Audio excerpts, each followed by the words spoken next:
বৃষ্টির দিনে পাতলা পাতলা খিচুড়ি আর মাংসের ঝোল কেমন লাগে বলেন তো? আমার তো অনেক পছন্দ। তাই আমি প্রায়ই বৃষ্টির সময় এই মাংসের ঝোল আর খিচুড়ি রান্না করি। খিচুড়িটা কিছুটা সবজি দিয়ে রান্না করি, এতে করে খেতে অনেক বেশি ভালো লাগে। তো হ্যালো এভরিওয়ান, আসসালামু আলাইকুম। স্বাগত জানাচ্ছি নতুন আরও একটি ভিডিও দেখার জন্য। আজকে তৈরি করছি হাঁসের মাংস আর সবজি দিয়ে পাতলা খিচুড়ি। তো এই খিচুড়িটা রান্না করার জন্য আমি এখানে পোলাও চাল নিয়েছি। আপনারা চাইলে কিন্তু ভাতের চাল অথবা আতপ চাল দিয়েও রান্না করতে পারেন। আমি এখানে মেজারমেন্ট কাপের 2.5 কাপ মতো পোলাও চাল নিয়েছি, আর 1 কাপ থেকে একটু বেশি হবে ডাল নিয়েছি। এবার ডাল চালগুলো একসাথে ভালো করে মিশিয়ে নিলাম। এবার এই ডাল চালগুলোকে ভালো করে পরিষ্কার করে ধুয়ে নিলাম। ধুয়ে নিয়ে যে পাত্রে রান্না করব সেই পাত্রে ঢেলে নিচ্ছি। যেহেতু আমি সবজি খিচুড়ি রান্না করব, তো সেজন্য আমি এখানে কিছু সবজি ব্যবহার করছি। আমার বাসায় যা ছিল উপস্থিত তাই ব্যবহার করছি আর কি।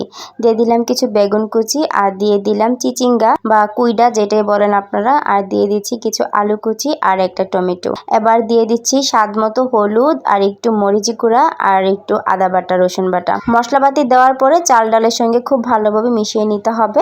এই পর্যায়ে এখানে পরিমাণ মতো পানি দিয়ে দিব।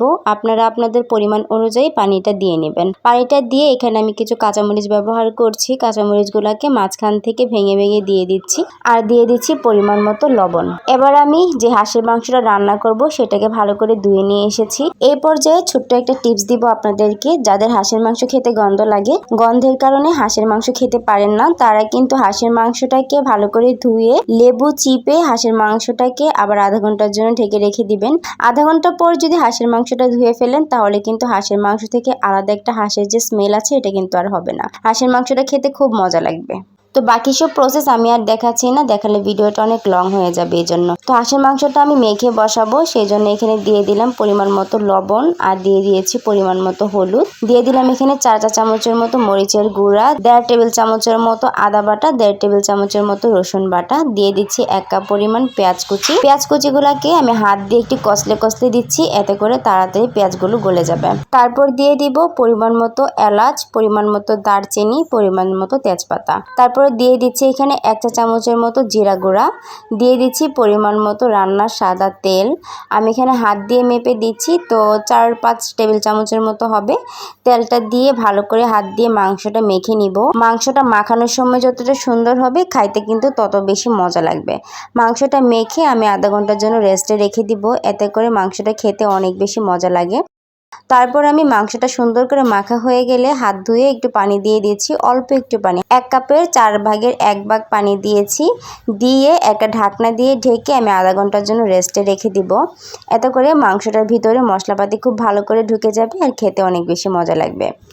এদিকে আমার খিচুড়িটা রান্না হয়ে গিয়েছে। এই যে দেখেন, এরকম ঘনত্বে রেখেছি আমি, তত বেশি পাতলাও না বা তত বেশি ঘনও না। আমার সবজিগুলো খুব সুন্দর করে গলে গিয়েছে। তো আমি এই খিচুড়িটাকে এক সাইডে রেখে দিয়ে এবার মাংসটাকে বসিয়ে দিলাম। মাংসটা সুন্দর করে কষানো হয়ে গেলে এখানে আমি কিছু আলু দিব।